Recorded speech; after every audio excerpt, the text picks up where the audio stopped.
My name is Justin Anderson, and I'm going to be doing my presentation on MIG welding. MIG welding is a form of welding. There's typically three types of welding that are talked about: MIG, stick, which is also known as arc, and then TIG. MIG is more of an industrial welding. It does a lot of tables, high-end production, chassis, anything that needs to be done that needs a pretty heavy weld to it.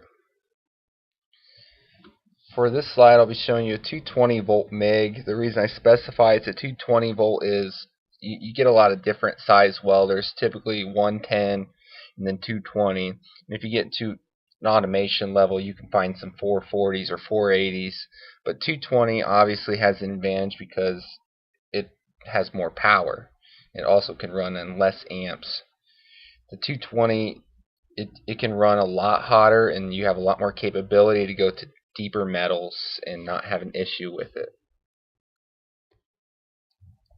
Next slide is a shielding gas, also known as an argon gas is the technical element name of it. Shielding gas is essential when it comes to MIG welding.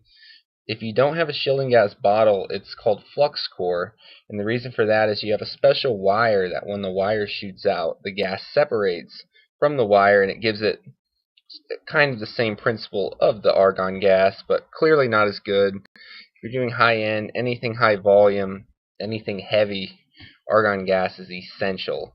Also, the settings you can see right here is the gauges and regulators. The settings are very important.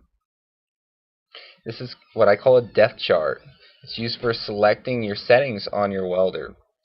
We can see right here, here's the different widths of metal. So this welder says it can only go up to about a half an inch thick, which is still pretty thick.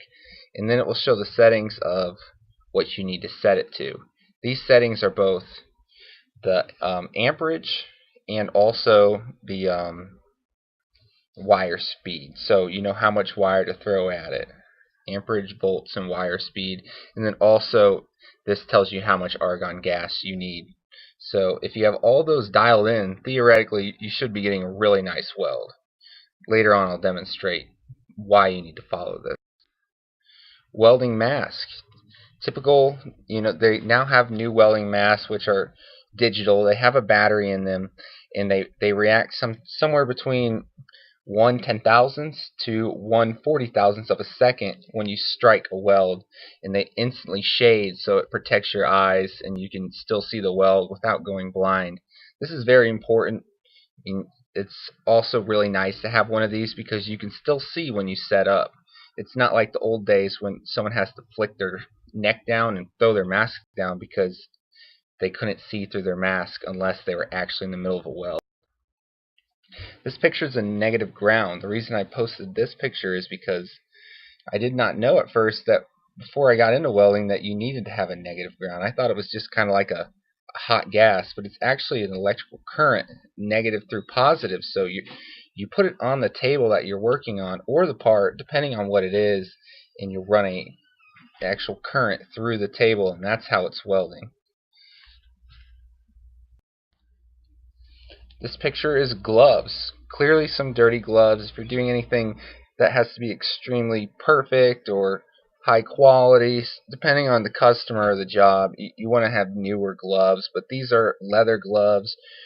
They're necessary, not just for safety, but you absolutely need them. They'll prevent you from getting shocked, which is very possible given the current, and also from just getting burnt. MIG welding can be quite nasty and throw a lot back at you. So gloves, long sleeves, all that's typically recommended. Here's a picture of a weld in action. This is actually very difficult to get a picture of weld in action because it's so bright. And you can see the mask, and you can see that the arm is blocking the actual weld, but you can still get a pretty good idea of how truly bright it is. This is a low amperage, low volume weld, and it still throws off quite a bit of spark. Here's a picture of a finished weld. This one on the corner is the one I focus on. It's not the prettiest weld if you took it to a professional, but you can see how if you dial in your settings, you can get pretty good connection between the two, and you want it to really get nestled in there, and you don't want to have gaps. So that will increase the tensile strength of the part, and it will hang in there. And here's an example of bad settings. This is a thinner piece of metal than this is that was welded with the same settings, and you can see that it absolutely melted through it. It's unweldable at those type of settings. And this slide is welded tubing to show that you can do a variety of welds. It doesn't just have to be flat, or this is tubing, so circular. It's a little bit more difficult. This was actually held pressure, and the reason there's a hole in the middle of it is because this was pressure tested up to its maximum capability to ensure that the welds would hold together. And the tube broke before the welds, so clearly it worked out alright. That is my presentation. Thank you.